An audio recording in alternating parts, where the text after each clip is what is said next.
on a minute, counselor. I think I've got this one beat. One big diamond and I got it made. Do you know I've played one game for every card in this crummy deck and nothing? I guess I'm just a born loser.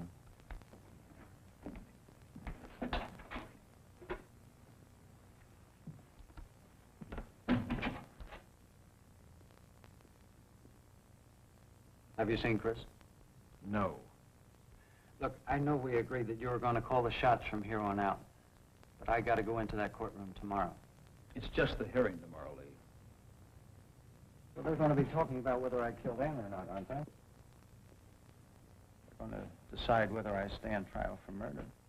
I don't want you to worry about anything except what kind of an impression you make on Judge Chester. What about the jury? There's no jury. Just one man for me to worry about then, huh? I mean, two. The judge and myself. You don't quite know what you have a hold of yet, do you, counselor?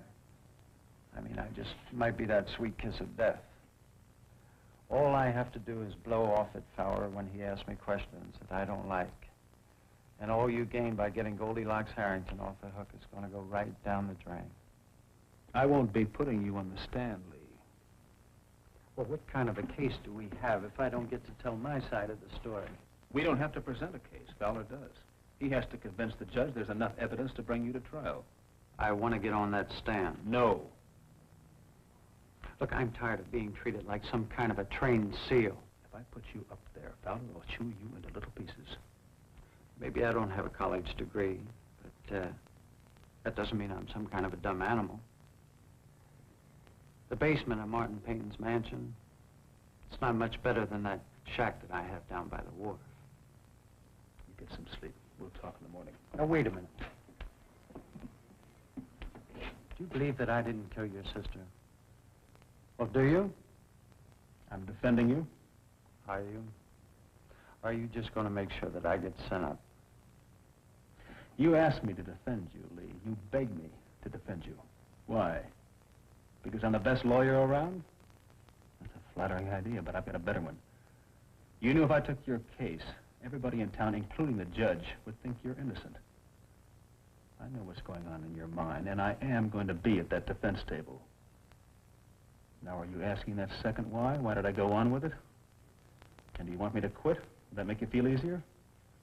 Forgetting, of course, how it will look if, after all this, I don't go into court and defend you. Will that make you look guilty, Lee? Guard. If you're pulling something on me, Cord, I'll come back and I'll get you. When?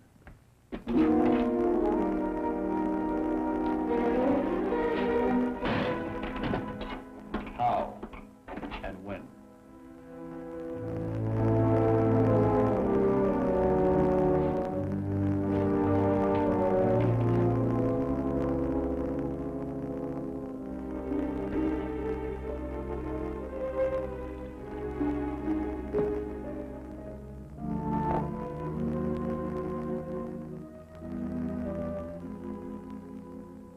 Thank you.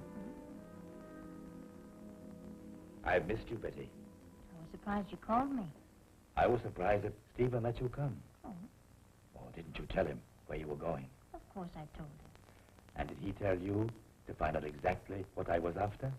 Mr. Peyton, my coming here wasn't Stephen's idea, it was yours. But he didn't object, did he? If you want to know what Stephen thought about it, you'll have to talk to him. Betty, your brand of loyalty is a lost virtue. Stephen's a lucky man. Stephen is a wrong man, Mr. Peyton. And an angry one? You're the one who denied him his birthright. You kept him from knowing his own father. But if his own father had been worth knowing, he wouldn't have accepted my money. Is that all it was? Just a straight business deal? Betty, you're a match for almost anyone. I don't enjoy your kind of fencing, Mr. Peyton. I really don't think it's a woman's game. On the contrary, women are quite often more deft at it than men. You know, I think Stephen is very much aware of that.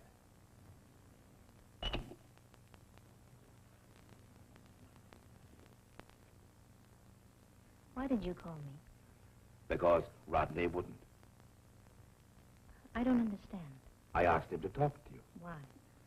Because Stephen is planning to walk into that courtroom tomorrow to defend Lee Webber. I don't want him to. And you want me to persuade him to drop the case? It's not too late. Another attorney could be appointed. A continuance could be granted. So you could continue running everybody's lives, hmm? Stephen must not defend Lee Weber. Well, someone has to. Not Stephen. Why not? Because what he's doing violates every professional and personal code of conduct. Mr. Peyton, I don't know too much about Stephen's professional code of conduct. But I do know him well enough to be sure that he wouldn't do anything that would hurt his own career. And as far as his personal code of conduct is concerned, I think you're the last person on this earth that can afford to criticize it. Why did Stephen take this case? Stephen does not consult me when he's making a professional decision. And I don't make it a point to ask for an explanation, because it has nothing to do with our personal life. Oh, doesn't it?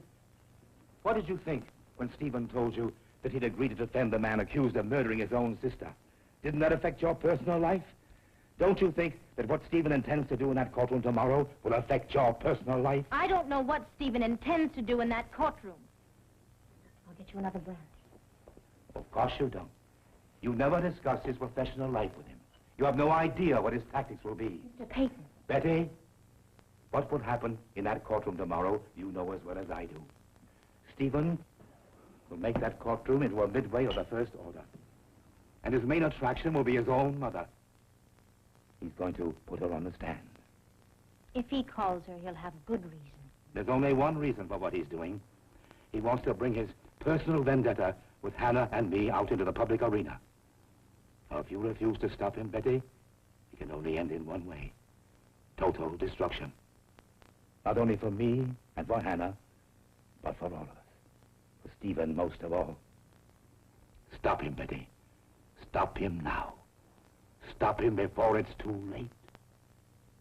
Mr. Peyton, you set the wheels in motion 28 years ago when you separated Ann and Stephen. I'm sorry, but it's not my place to interfere.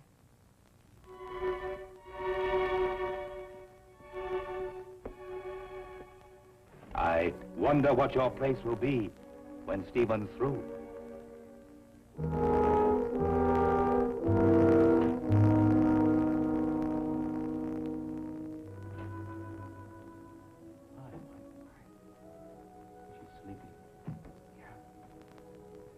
Listen, Hank, it's time you better be going. Really? Well, I believe I've broken every rule at the hospital, letting you stay as long as you have. Besides, I thought you wanted to see that son of yours. Me now? Yeah.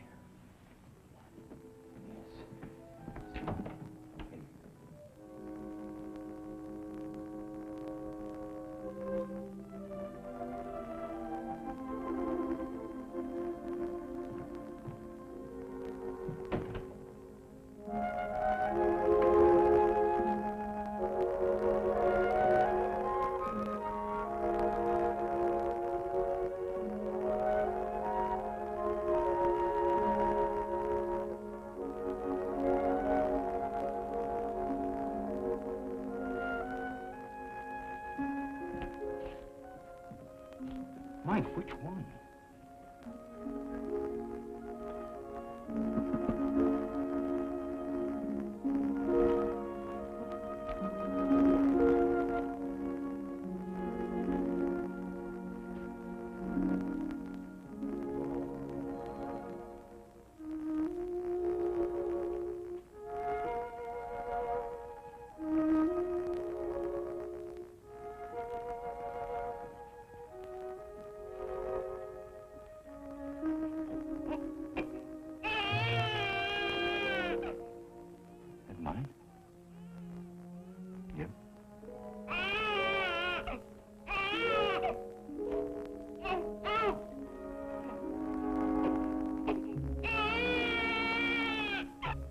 Why is he crying? Well, they do. Maybe he wants to be put back in his basket. I doubt it. Would you laugh at me if I asked you to have him put back in his basket? I just don't want to see him crying like that. No, I wouldn't laugh, no.